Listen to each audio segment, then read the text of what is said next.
I think President Trump is on the right path here to help our country restore law and order. The law enforcement professionals inside of each one of these cities knows who the top 100 bad guys are. People don't tend to, in Chicago, for example, smash up Oak Street and rob stores when you have National Guard sitting around. From a former special operator's perspective, I was a Green Beret. Look, if you want to make a place safer, we know how to do this. We can do this almost overnight. How? You and whose army? President Trump has hinted the US military could carry out mass deportations of illegal migrants. That would defy both the Democrats, certainly, and possibly the courts. But could Trump really pull it off? And would Americans even want him to?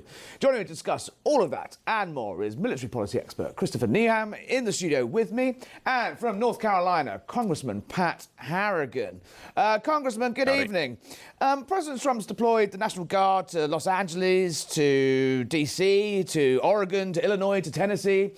Critics say that's could it be a prelude to something a little more serious than patrolling over crime? Could we be seeing the sort of beginnings of a plan to boost ICE with military support?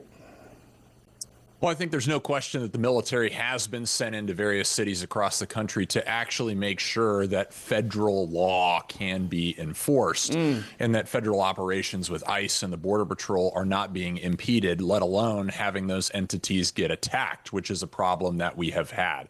I think that there becomes a different little bit of a line when you're actually having military folks operate inside of American cities without the cooperation of that state's governor. That's something that we've actually been working through here in North Carolina. Obviously, everybody wants crime to go down. We want federal operations to resume unimpeded with our officers not getting attacked. If we can get everybody on the same page, I think President Trump is on the right path here to help our country restore law and order. You can say get everyone on the same page. That sort of glosses over quite the level of backlash there would be to this, not least from the Democrats, but from the media, from every television pundit you can think of. The howling would be off the scale. Is it feasible, do you think, that there could be a consensus over the use of the military, which is a debate being had in not just in America, I'll give you, a debate being had in other countries across the West, that actually the scale of mass migration requires a dramatic intervention? Harry, I think that consensus is absolutely a possibility. I mean, look at what happened in Washington, D.C. The murder rate is down over 60%. Just colloquially, my staff actually feels safe to go outside past 8 o'clock at night in Washington now. That's really hard to argue with from an outcome perspective. And so when you look at these, the 20 worst cities that we have across America, 19 out of the 20 are Democratic run. And so it becomes a bit of a challenge to gain that consensus. But I just think Americans are looking at outcomes and they're saying, well, what's it take to get those outcomes? And if we can all be on the same page and we don't have a constitutional crisis, let's give it a shot. The leaders of those cities like Chicago, New York, LA, though, they point out that their murder rates are down dramatically historically. They say they don't need this help, and this is all political showboating. Oh, we've lost. Chris, we've lost the congressman temporarily, but from our streets. He's back. Hold on, are you there? I'm here. Yes. Oh, good. Sorry, we got you back. I was just saying, sir, in cities like Chicago, New York, LA, they argue that the murder rates are actually dramatically down, and this is all political showboating, and they don't need the help from the National Guard. What's your response to that? Oh, look, I think that crime rates are starting to go down in our country because the president is actually stepping in to enforce the law. We've got to understand that when we do not enforce the law, when we allow criminals, repeat criminal offenders, to just willy-nilly waltz back onto our streets with absolutely no consequences whatsoever from our prosecutors or our judicial system, that we're going to have problems. I think that has stopped with President Trump. He's shown a spotlight on the major cities that we have in this country that have been doing that have been pursuing policies that have really led us down the road to failed outcomes like cashless bail. And we're fixing that in real time. And whether they want to or not, these Democratic-run cities are being forced to adopt the conservative line on law and order here because the outcomes actually do matter to the American people, and they're starting to get held accountable for it. And what's the appetite with it like within the Pentagon, within the military establishment? The fact that they want to be deployed, they've pushed back on these sort of measures before. Is this something that the actual military establishment is behind? I think yes and no. I think that there's, a broad consensus within the political leadership of the Pentagon that this is the right move. And I think that the conservative base that elected Donald Trump in November of last year, just a year ago today, is absolutely on the same page there. And I think that consensus is actually increasing over time. Do I think we're going to get J.B. Pritzker, Illinois governor, to get on the same page with President Trump? No, I don't think so. But are we maybe able to get somebody like our governor in North Carolina, Josh Stein, on the same page about dealing with crime in Charlotte and Raleigh? I actually think that there's potential there. And so I think we're going to win some, we're going to lose some. But overall, if people care about outcomes, we've got to start looking at what has actually led to positive outcomes here. That you can look no further than what President Trump has done in Washington, D.C. for that example. The numbers of recruits to ICE is up dramatically. The president said on the plane back from one of his latest visits, wherever he was going the other day, back from Asia, I believe, that actually, in response to those images of masked ICE operatives operating on the streets of America, almost looking like sort of paramilitary groups, that actually he thinks he can go further. There's room. He'd like to go further. This is just the beginning. Isn't there a case of actually using properly trained military officers rather than recruits who don't go through a huge amount of background checks or a huge amount of basic training before they're deployed onto American streets? It's actually probably a better use of resources to use people that actually know what they're doing here. Yeah, I think that's an interesting angle to look at, right? But I think as I look at from a former special operators perspective, I was a Green Beret. Look, if you want to make a place safer, we know how to do this. We can do this almost overnight. And look, the law enforcement professionals inside of each one of these cities knows who the top 100 bad guys are. Those top 100 bad guys in that city are constantly committing crimes. They are lackadaisical about putting them in jail and keeping them in jail. The police are actually doing their jobs. It's the judges and the magistrates and the various prosecutors and district's attorney that are choosing to not enforce the law and not be allowing consequences to have happen with criminals. You've got to show criminals consequences. And if you do that, which the National Guard has the ability to do simply because they take up space and they allow local law enforcement to go do what they do best, which is put people in jail. If you can synergize all of that together, you can make our cities much, much safer in a very short period of time. No, I tend to agree. When you're walking around in the streets of DC late at night or even going through Union Station, it is a very dramatically different place. So when the Democrats and their friends in the media howl about Trump's militarizing America, do you think that puts them out of touch with voters, or are they onto something here? I think the Democrats in that instance are just doubling down on failed policies that have led us down to the road to failed outcomes, which is exactly why President Trump got elected back in November. I don't think there's any more to it than that. You talked earlier in your segment about the Democrats being rudderless and afloat, kind of without a sail, without a motor, on open water. And the reality is that unfortunately they have not learned their lesson from last November. They're doubling down. I mean, look at what we're looking at tonight. We're looking at a socialistic, communistic potentiality of a mayor in America's largest city. They are doubling down. They are not learning their lesson, and that is going to hurt them in 2026 and 2028 if they continue down this road. It's the highest turnout in New York, I'm hearing, since 9/11. It's dramatic numbers of people surging to the polling stations. There is something happening, though, isn't there? I mean, there was a poll this week that had, I think, President Trump on 63% unpopularity, disapproval rating, sorry.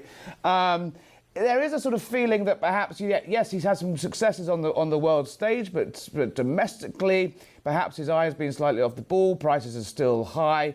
The economy is starting to show some signs of wheezing. Are you confident that the president's got his priorities right? Yeah, look, I think that a lot of this is very difficult to unpack in a very short period of time because a lot of the odds are stacked against the president. If we've had, which we had during the Biden administration, really poor policy that was built on poor principle, that's going to take some time to unravel and stabilize the country. But I think overall, things are moving in the right direction. If you look at where the stock market is right now, it's at near historic highs. We've certainly got some pricing inflation, and it's difficult to buy home right now. There's no question we're looking at increases in healthcare costs. All of those things need Washington's attention. But the reality is things are overall moving in the right direction with respect to the future prospects of the United States of America. And I think broadly, the American people see that, even if they don't like exactly how President Trump does it. I think that's a very sensible point to end on there. North Carolina Congressman Pat Harrigan, thank you for joining us this evening. Hey, thanks for having me. Come back soon. Thank you. Chris Neiweem, military strategist, is still with us in the studio. Let's just unpick it. Let's get into the granular details of this. How would this actually work to deploy the US military to carry out mass deportations on the American streets? Ethically, legally, and politically, I mean, that's a big ask, right? Absolutely. So number one, being constitutionally sound, I think the president should seek Senate approval, congressional approval for things that revolve around the U.S. military. Yeah. But I think that a communication strategy of President Trump from the beginning is he likes to be unpredictable. He likes to sort of float these ideas out there to sort of gauge a sort of a political baseline to secure sort of support and test waters. It's not always the actual play that's on the field, but certainly reserving those forces, as Congressman Harrigan was also touching on, to be a little more conservative about their use. Their primary use is specifically looking at enemies, foreign and domestic. It's not necessarily getting into some of these more granular functions, and certainly the National Guard can be available. Its purpose is to protect cities, property, etc. There seem to be, I mean, in D.C. there was obviously a great big flourish when they first arrived. There was that sort of 15-day period, I think it was, without a single murder. It got some quite positive headlines. Even, liberals, metropolitan liberals in this city were saying it's nice to be able to walk around, and actually admitted that it did feel safer. Since then, I've seen more National Guards picking up litter than actually patrolling. Is it about visuals on this one, or is it, as their critics are saying, there's been various hysterical columns over the last few weeks suggesting that actually this is all just a prelude to to sort of get people psychologically ready to be seeing men in fatigues patrolling American streets? It's a great inquiry. So, a positive and then a questionable. The positive is it's like broken windows theory. Having them present does prevent crime. It prevents frees up the frees up the police. Smash and grabs. People don't tend to, in Chicago, for example, smash up Oak Street and rob stores when you have National Guard sitting around. So the presence does help. A lot of people have had a favorable reaction to it. We all know most of the drugs and all that southeast, other areas. So that's kind of the negative is, if you really want to really get after crime, you're going into southeast. You're going into areas with a lot of heavy crime. So it is optical, but I think it's a lot of people have looked at it favorably, and people do feel more secure with National Guard in certain segments of the city where there has been a ratcheting up of crime and issues. And we see that's very real. I mean, these are folks that can work on Capitol Hill and be subject of a crime in the evening. So I think that optically it's been good, but again, the length of their stay is going to be put into question, and the real efficacy, as you pointed out, cleaning up garbage, not exactly what National Guard. And the legality of it, I mean, it's a slightly grey area at the moment, right? It's short term, yes, but if this is going to be a long-term feature across American cities, they're going to have to seek congressional approval for this, right? At the moment, it's all been done in executive order. They should. I mean, we see it even with military function with like the cartels here in this context of National Guard. I think seeking congressional approval is more sound. It's more structured. That's what congressional committees are for. And I think it actually strengthens the administration and their policymakers' approach to have that synchronization. But certainly the president wants to correct issues in areas that have been a problem for a long time. We want to correct a small problem before it becomes bigger. I think that was some of President Trump's intent with the National Guard in some of these cities. So, I mean, you're a veteran, you speak to fellow veterans, you speak to active service personnel, I'm sure, all the time. What's the mood within the sort of military establishment of this country? They are sort of being asked to do things that are not, are legally contentious at best. Not, as we say, the prolonged deployments of the National Guard, the strikes in the Caribbean, and actually in the wider Latin America are, are without precedent. Sorry, and the legal force behind them is contested. Is there a mood that this president is kind of just, flying by the seat of his pants when it comes to the military and legality? And at some point, is someone going to go, enough? It's a great point. So the Senate should actually, and I do think that the president should seek Senate approval for the strikes in the cartel. His point is very rational, which is these boats are coming. We know that the deaths that are implicated with these drugs makes sense. Senate approval, congressional approval makes it much more sound. If I were the president, I would seek that approval. In the meantime, we do know drugs kill a lot of people. Yeah. Killed my brother, many other people that have had fentanyl use. Yeah. So he's taking action, but Senate approval, absolutely. And then the second part of your question, Harry, is they follow orders. The UCMJ, when you hear articles about generals are a little bit cool on secretary, their job is to follow the chain of command. It's not to have an opinion about every single piece of people's feelings. That's why we have an apolitical military, and we should keep it that way, regardless of the administration. And logistically, do you think they're planning for, further deployments in well, I think we know they're planning for further deployments in South America. Do you think there is somewhere sitting in the Pentagon right now, someone drawing up plans of how troops could be used to mass detain and deport? Oh, I'm sure, and I'm sure that they do exist, and they're supposed to exist. They're supposed to have the plans. I think what also come down to is this administration wants to see the reaction. Some of those nations, for example, Venezuela, should actually start looking at having a more of a favorable discussion with the president. And the president of Colombia, instead of trash-talking President Trump, that's usually not the right approach, if anyone's read Art of the Deal, for how to actually have a constructive negotiation with him. Well, it sounds like Maduro is desperately trying to flog him as much oil as he possibly can, whether it will work or not. Chris, before you go, I wanted to reflect on the death of Vice President Dick Cheney today. It was announced he's died at 84. Obviously a highly controversial figure, but a massive figure, decisive and towering figure, even if you leave aside the Iraq War. Noticeably, President Trump has not said a word, and he's a man that normally says quite a lot. You've had Joe Biden and George Bush and various other figures coming out. What's your reflections on that man and his legacy that, at the time, back in 2003 to 2000, he was an incredibly toxic figure in America, on the left especially, but actually looking back to where we are now, he kind of seems like a bridge maker. Absolutely. It's a long picture. It could be a whole hour segment. The bottom line is, so I voted for President Bush and Vice President Cheney twice. I was young. I was a soldier. I served in Iraq. Supported him then, a figure with high fortitude, high intellect. If anyone wants to see a commanding debate performance, watch him decimate John Edwards in the vice presidential debate. High intellect. The controversies we can't ignore. No one would look back and say the Iraq War is a success at this point. And by the way, I'm not God. People have to go higher for their own justifications, but hundreds of thousands of people were killed. Soldiers I knew were killed, lost their legs. So, but that's for him, and that's for people's personal ethics. It's easier for people now, especially young people, to look at, warmonger this, warmonger that. You know what? Look at the overall picture of where our country was at with national security. The criticism, I think, is facially valid, but we can also look at someone's legacy of service, their lifetime of service, what they contributed to, and learn lessons as well, whether it's conflicts of interest, use of troops, and what we got out of that conflict, and not getting, to President Trump's credit, not getting into new conflicts without really kind of looking at all of the after post-war securing of a nation and troop levels, things of that nature. Do you think it's sort of petulant then when the president doesn't? So Caroline Levitt at the press briefing today said, the president is aware that Dick Cheney had.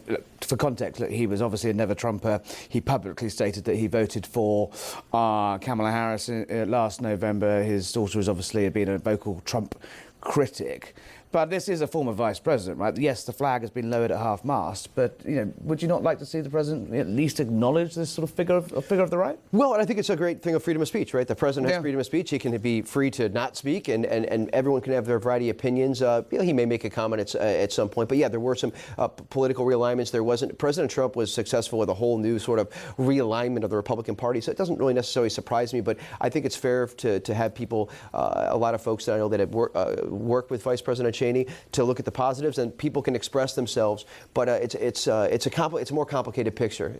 It does strike me, and from watching this from an outsider's perspective for the last 15, 20 years, is that the amount of stuff I will say, because I'm still on the radio, stuff thrown at Cheney. Romney was vilified, McCain was vilified. by the left, by the mainstream media, as if they were some sort of, fascist Nazis. And now they've almost run out of adjectives when they're actually greeted by things they can't really handle. These guys were pretty mainstream Republicans all along, right? And looking back, they kind of deserved a bit more respect. Sure, no, many Democrats have said, could we bring back President Bush at this point? And it's a great point you made because, and then Vice President Cheney voted for Kamala Harris. It was like the only way to actually get Democrat approval is just to, to do this. Darth Vader, they made a comment, they used to call him Darth Vader, that it was kind of interesting. But I remember the left being pretty nasty back in 2004 when I got back from Iraq and was in college, the progressive left. Yeah. And they're still at it today.